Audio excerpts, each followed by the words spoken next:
Hello friends, പുതിയ വീഡിയോയിലേക്ക് എല്ലാവർക്കും സ്വാഗതം. ഞാനിപ്പോൾ ഉള്ളത് കാശി വിശ്വനാഥൻ്റെ മണ്ണിലാണ്. ഗംഗാ നദീതീരത്താണ് നിൽക്കുന്നത്. എത്രയോ അധികം ആളുകളാൽ ആരാധിക്കപ്പെടുന്ന ഗംഗയുടെ തീരമാണ്. ഗംഗയുടെ ഏറ്റവും ഭംഗിയുള്ളൊരു വ്യൂ കാണാൻ പറ്റുന്നൊരിടമാണിത്. വളരെ മനോഹരമായ സ്ഥലം.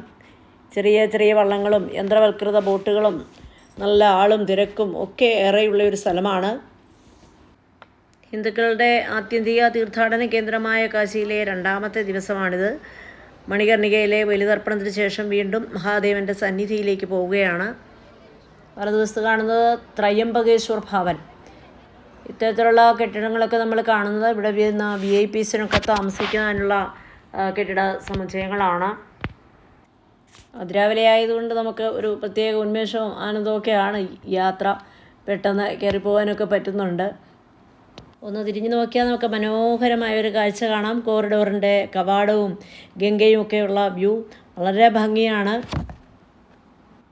ഇനി മുകളിലേക്ക് കയറുന്ന സമയത്ത് നമുക്ക് വലതുവശത്തായിട്ട് വീണ്ടും VIPസിനൊക്കെയുള്ള കെട്ടിടങ്ങളും ഒക്കെ നമുക്ക് കാണാം. രാമേശ്വർ ഭവൻ, അതുപോലെ സോമനാഥ് ഭവൻ.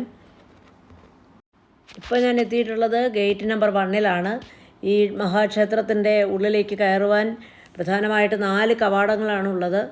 ഏത് കവാടത്തിലൂടെ നമ്മൾ പോയാലും ഉള്ളിലെത്തും. പക്ഷേ തിരികെ ഇറങ്ങുമ്പോൾ ഏതെങ്കിലും ഒരു തരത്തിൽ വഴി തെറ്റിയാൽ, ഏതെങ്കിലും ഒരു ഗലിയിലൂടെ മാറിപ്പോയെങ്കിൽ വല്ലാതെ ബുദ്ധിമുട്ടി പോവും പുറത്തെത്തുവാനായിട്ട്.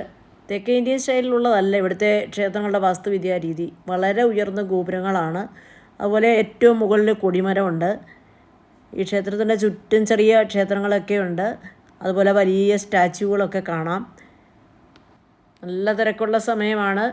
ഞങ്ങൾ വന്നപ്പോഴുള്ള തിരക്കിനേക്കാട്ടിലും വളരെ കൂടുതലായിട്ട് ആളുകൾ വന്നിട്ടുണ്ട്. അത് ഈ ഒരു കവാടത്തിൽ മാത്രമല്ല, ഇതുപോലെ 4 കവാടങ്ങളിലും ആളുകൾ ക്യൂ നിന്ന് അകത്തേക്ക് കയറുകയാണ്. 12 ജ്യോതിർലിംഗങ്ങളിൽ പ്രമുഖ സ്ഥാനമുള്ള മഹാക്ഷേത്രമാണ് കാശി വിശ്വനാഥ ക്ഷേത്രം. ശിവപുരാണവും ഹൈന്ദവ വിശ്വാസങ്ങളുമായിട്ടൊക്കെ ഏറെ ബന്ധപ്പെട്ട് കിടക്കുന്ന ക്ഷേത്രമാണിത്. മഹാദേവൻ്റെ ആനന്ദവനമാണ് കാശി. കവാടത്തിൻ്റെ അകത്തേക്ക് നമ്മൾ സൂക്ഷിച്ച് നോക്കിയാൽ നമുക്ക് സ്വർണ്ണ ഗോപുരത്തോടു കൂടിയ കാശിനാഥൻ്റെ ഗോപുരം കാണാം, ക്ഷേത്ര ഗോപുരം കാണാം. ഉള്ളിലേക്ക് പോയി കഴിഞ്ഞാൽ നമുക്ക് കാശി വിശ്വേശ്വരൻ്റെ ജ്യോതിർലിംഗത്തിൽ സ്പർശിച്ച് തൊഴാനും പ്രാർത്ഥിക്കാനും ഒക്കെ സാധിക്കും. അകത്ത് കയറി കഴിഞ്ഞാൽ പ്രധാന നട കഴിഞ്ഞ് കുറേ ഉപദേവതാ സ്ഥാനങ്ങളുണ്ട്. ക്യൂ ഇല്ലാതെ നമുക്ക് സുഖദർശൻ ബുക്കിംഗ് ഉണ്ട്. 300 രൂപയാണ് അതിന്. ഞങ്ങൾ 300ൻ്റെ ടിക്കറ്റാണ് എടുത്തത്. ആദ്യത്തെ ദിവസം ഞങ്ങൾ ടിക്കറ്റ് എടുക്കാതെ തന്നെ ക്യൂവിൽ കയറി തൊഴുകയായിരുന്നു. അതുപോലെ ലോക്കർ ഫെസിലിറ്റീസൊക്കെ അകത്തുണ്ട്. ഇങ്ങോട്ട് നോക്കിയാലും CRPFകാരും അതുപോലെ UP പോലീസും ധാരാളമായിട്ടുണ്ട്. അവരാണ് സെക്യൂരിറ്റി നൽകുന്നത്. അകത്ത് നമ്മൾ തൊഴുത് നടക്കുമ്പോൾ ഈ കാശി വിശ്വനാഥ ക്ഷേത്രത്തോട് ചേർന്ന് തന്നെ ഒരു മോസ്ക് കാണാം. ആ കഥയൊക്കെ ഞാൻ പറഞ്ഞു തരാം. ഗ്യാൻമാപ്പി മോസ്ക് എന്നാണ് അത് അറിയപ്പെടുന്നത്. അതുപോലെ ഒരു ജ്ഞാനക്കിണർ അതിനകത്തുണ്ട്. അത് ഞങ്ങൾ കണ്ടു. നമ്മൾ വലതുവശത്തായിട്ട് കാണുന്നത് 18ാം നൂറ്റാണ്ടിൽ ജീവിച്ചിരുന്ന ഇൻഡോറിലെ രാജ്ഞി അഹല്യാഭായി ഹോൾക്കറുടെ സ്റ്റാച്യു ആണ്.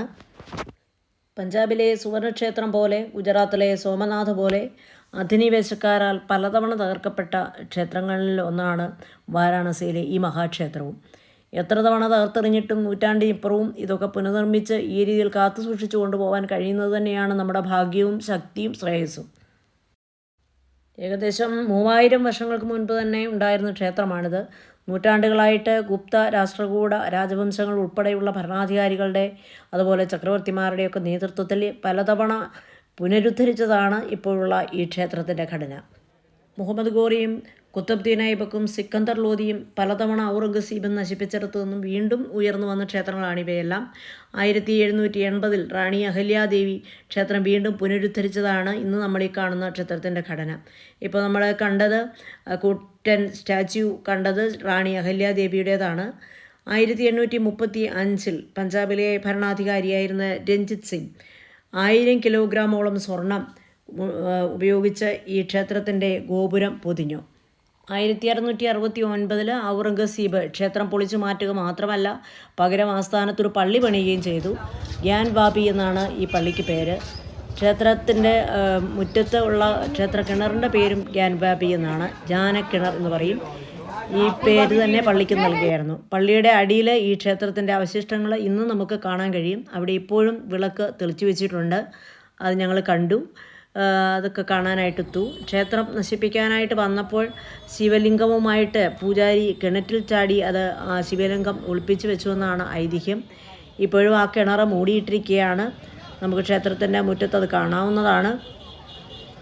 പിന്നീടാണ് 1780 റാണി അഹല്യാഭായി ഹോൾക്കർ ഒരു ബദൽ ക്രമീകരണമായിട്ട് ഈ ക്ഷേത്രം പണിതത്. ക്ഷേത്രത്തോട് ചേർന്നിട്ടുള്ള ഈ പള്ളിയുടെ അടിയിൽ 2 ദിവസം മറ്റോ ഇപ്പോഴും മറ്റുള്ളവർക്ക് ദർശനം അനുവദിച്ചിട്ടുണ്ടെന്നാണ് പറയുന്നത്. ക്ഷേത്രത്തിൻ്റെ മറ്റൊരു കവാടമാണ് നമ്മൾ ആ കാണുന്നത്. നല്ല തിരക്കാണ്. ഇപ്പോൾ അവിടെ എല്ലാം തന്നെ ക്യൂ ആയിട്ടുണ്ട്. റോഡുകളിലൊക്കെ ആളുകൾ നിലത്ത് തന്നെ ഇരിക്കുകയാണ്. എപ്പോഴും വൃത്തിയാക്കുന്ന വീഥികൾ തന്നെയാണ്. എത്ര വൃത്തിയാക്കിയാലും അവിടെ ചെല്ലുന്ന സന്ദർശകരും പരിസരവാസികളും പ്രദേശവാസികളും എല്ലാം വൃത്തിയായിട്ട് സൂക്ഷിക്കാനും ശ്രദ്ധിക്കണം. ഹിന്ദുക്കളെ സംബന്ധിച്ച് കാശി വിശ്വനാഥ ക്ഷേത്രം വളരെയേറെ ആത്മീയ പ്രാധാന്യമുള്ളതാണ്. ജനന മരണ ചക്രത്തിൽ മോക്ഷത്തിനുള്ള വഴിയായി കണക്കാക്കുന്നതാണ് കാശി തീർത്ഥാടനം എന്ന് പറയുന്നത്. ആദിശങ്കരാചാര്യരും തുളസിദാസും ആദരണീയരായ ഒത്തിരി സന്യാസിമാർ, കവികൾ, തത്വചിന്തകരൊക്കെ സന്ദർശിച്ചിട്ടുള്ളതാണ് ഈ മഹാക്ഷേത്രം.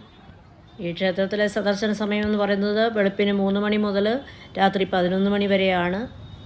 ഈ മഹാക്ഷേത്രത്തോട് ചേർന്ന് തന്നെയാണ് വിശാലാക്ഷി ഗൗരി ക്ഷേത്രം, ശക്തിപീഠങ്ങളിൽ പ്രസിദ്ധമായ ക്ഷേത്രം, അതുപോലെ കാലഭൈരവൻ്റെ ക്ഷേത്രം. ഇതൊക്കെ ഇവിടെ നിന്നും വളരെ അടുത്താണ്. ഇനിയും ഇതെല്ലാം അട്രാക്ഷൻസ് ഈ വാരണാസിയിലുണ്ടെന്നോ. ക്ഷേത്രങ്ങൾ, കാട്ടുകൾ, ഗംഗാ ആരതി, അതുപോലെ കോട്ടകൾ ഒക്കെ ഇവിടുത്തെ പ്രധാന ആകർഷണങ്ങളാണ്. ഞങ്ങളിവിടെ 3 ദിവസമാണ് ഉണ്ടായിരുന്നത്. 3 അല്ല 6 ദിവസം നിന്നാലും കാണാൻ ഉള്ള കാഴ്ചകളിവിടെയുണ്ട്. കാശി യാത്രയ്ക്ക് പോകുന്നവർക്ക് വളരെ സൗകര്യമായിട്ട് വളരെ അടുത്ത് തന്നെ റെയിൽവേ സ്റ്റേഷനുണ്ട്. വാരണാസി ജംഗ്ഷൻ 5 കിലോമീറ്റർ ദൂരം മാത്രമേ ഉള്ളൂ. അന്താരാഷ്ട്ര വിമാനത്താവളം ലാൽ ബഹദൂർ ശാസ്ത്രി അന്താരാഷ്ട്ര വിമാനത്താവളം ഇവിടെ നിന്ന് 26 കിലോമീറ്റർ ദൂരം മാത്രമേ ഉള്ളൂ.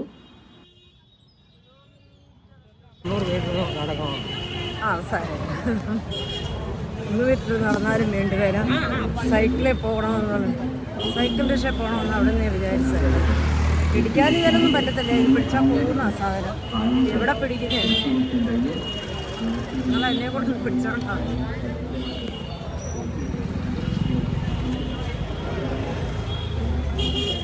മഹാദേവൻ്റെ തൃശൂലത്തിലാണ് കാശിയുടെ കിടപ്പെന്നാണ് പറയുന്നത്. അങ്ങനെയുള്ള കാശിയിൽ വിശുദ്ധമായ മണികർണിക ഘട്ടിൽ ആത്മാവിന് മഹാദേവൻ താരകമന്ത്രം ജപിക്കുമെന്ന് വിശ്വസിക്കുന്ന കാശിയിൽ ഒരിക്കലെങ്കിലും വരാൻ നിങ്ങൾക്കും ഭാഗ്യമുണ്ടാവട്ടെ. ജീവിതത്തിനും മരണത്തിനും ഇടയിൽ ചിന്തിക്കാൻ ഒരവസരം തരുന്ന കാശി ഒരു അത്ഭുതം തന്നെയാണ്. ഈ ചെറിയ വീഡിയോയുടെ വൈൻഡപ്പ് ചെയ്യാണ്. വീഡിയോ ഇഷ്ടപ്പെട്ടാൽ ലൈക്ക് ചെയ്യാനും കമൻറ്റ് ചെയ്യാനും മറക്കരുത്. അടുത്ത വീഡിയോയിൽ കാണും വരെ എല്ലാവർക്കും നമസ്കാരം. Thanks for watching.